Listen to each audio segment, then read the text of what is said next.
Comment utiliser les émotions pour transmettre ton message? Salut, c'est Alex et dans cette vidéo, je vais te donner quelques clés pour utiliser les émotions à bon escient de façon à transmettre ton message de façon plus efficace. Et je vais commencer avec cette citation de Mère Teresa qui disait que si je regarde la masse, je n'agirai pas. Si je regarde l'individu, j'agis. Qu'est-ce que ça veut dire? Ça veut dire que si on est trop général dans son message, si on ne met pas d'émotion, si on n'est pas assez précis sur ce qu'on veut transmettre, on ne va pas agir. Par exemple, si je te parle d'un million d'enfants en Afrique qui meurent de faim ou qui sont déshydratés, ça ne va pas te faire agir. Par contre, si je te parle avec détail d'une petite Africaine qui s'appelle, on va dire, Rika et qui vit telle situation et qui passe dans tels états émotionnels et dans telle difficulté, ça va te faire réagir. Et un bon exemple également pour ça, l'année dernière, j'ai eu la chance d'aller au Kenya, qui est un pays magnifique. Et il y a une fondation qui s'appelle la Fondation Sheldrick, qui est vraiment très connue. C'est peut-être une des plus grosses fondations. Je te laisse les trouver sur Instagram. Ils font un super boulot au niveau de la com, notamment au niveau de la transmission du message. Et qu'est-ce qu'ils proposent? Au lieu de donner un peu d'argent pour protéger les animaux de la savane, comme les éléphants, les lions, etc., ils proposent de parrainer un animal. Donc, tu peux parrainer soit un rhinocéros, soit un éléphant, soit une girafe. Et le truc, c'est que c'est génial parce que ça commence à partir de 50 $ par an. Donc, tu as une histoire pour chaque animal. C'est-à-dire que, par exemple, moi, j'ai offert à mon petit-neveu le parrainage d'un rhinocéros qui s'appelle Maxwell. Et je sais comment il a été récupéré, pourquoi, de quoi il souffre. Par exemple, Maxwell, il est aveugle, donc il reste dans la réserve. Et c'est hyper puissant parce que, par exemple, maintenant, ma femme, elle a parrainé un éléphant, Dololo, je crois qu'il s'appelle. Et le truc, c'est que c'est génial parce qu'on n'a pas donné à juste une autre association pour faire des actions qu'on ignore et pour des animaux qu'on ne connaît pas au final. On a donné parce qu'on sait que ça va participer à faire grandir et à préserver Dololo, Maxwell et tous ces petits copains. Et là, c'est vraiment la puissance de se baser sur l'individu, appuyer les émotions parce qu'on va le connaître plutôt que sur la masse. Donc ça, c'est un point important et intéressant à garder. Et là, deuxième point, c'est comment faire pour que les gens s'intéressent à tes idées. Tout simplement avec de l'émotion. Pas d'analyse, mais de l'émotion. On crée de l'empathie avec de l'individuel, pas la masse, on vient de le voir. Et l'analyse, ça va tuer, ça va faire appel à la partie analytique du cerveau qui va faire refroidir les émotions. L'émotion, elle va être là pour justement créer du mouvement parce que émover, c'est se mouvoir. Quand il y a de l'émotion, il y a du mouvement. Okay? Donc l'idée, c'est d'associer tes idées avec ce qui compte déjà pour ta cible. Okay? D'où l'importance du travail sur l'avatar, la personne que tu vises, la personne avec qui tu as envie de travailler, et d'où l'importance de faire appel à ses intérêts, son identité, ses désirs, ses aspirations, ses craintes.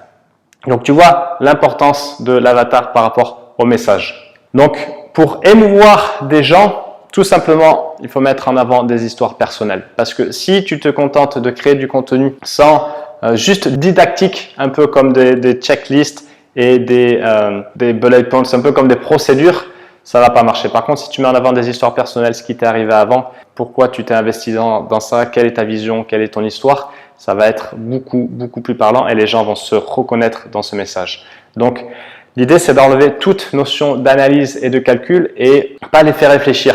C'est-à-dire pas les faire réfléchir dans le sens où ils sont bêtes et tu les conduis comme un troupeau, non. Mais vraiment de créer une connexion avec eux, connexion uniquement possible avec de la création d'émotions. Alors attention, abuse pas, ok, parce que ça se trouve sur le web, ok, des vilains qui font appel aux émotions et aux besoins les plus bas de l'homme.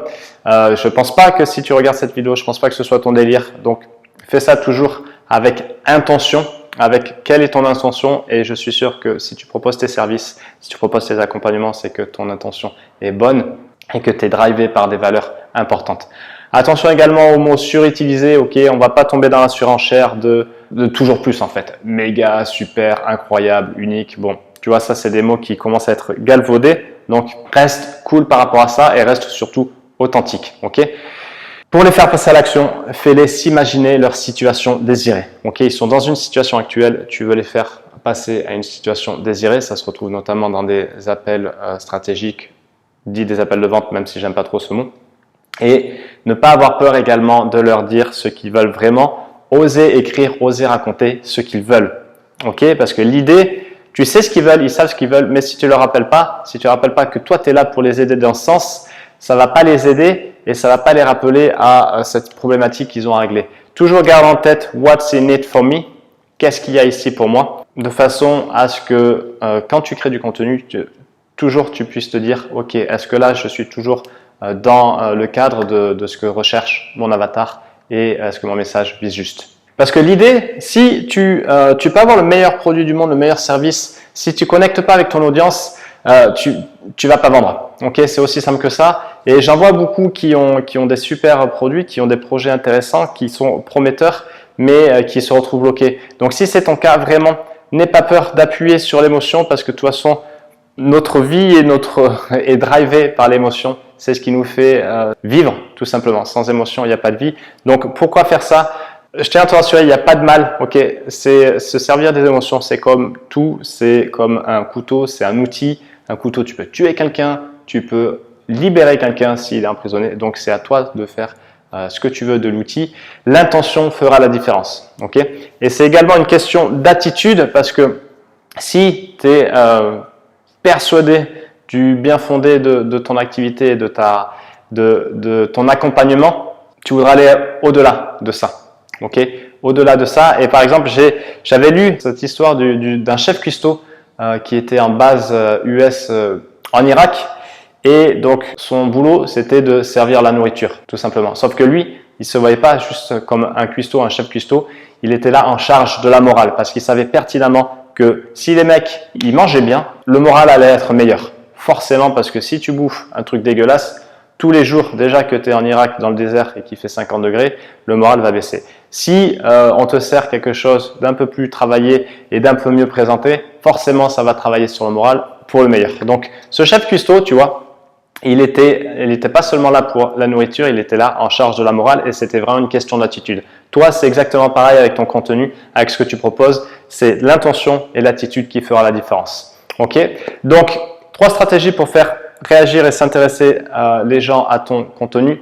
Utiliser des associations à créer ou à inviter. Ok, tu connais ton avatar, donc crée des associations avec eux. Évoque l'intérêt de la cible et fais également appel à l'identité dans le sens où tu vas faire appel aux émotions. Voilà, j'espère que ça va t'aider à créer du meilleur contenu de façon éthique, honnête et avec intention et attitude. Et je te dis à très vite pour une autre vidéo. Salut!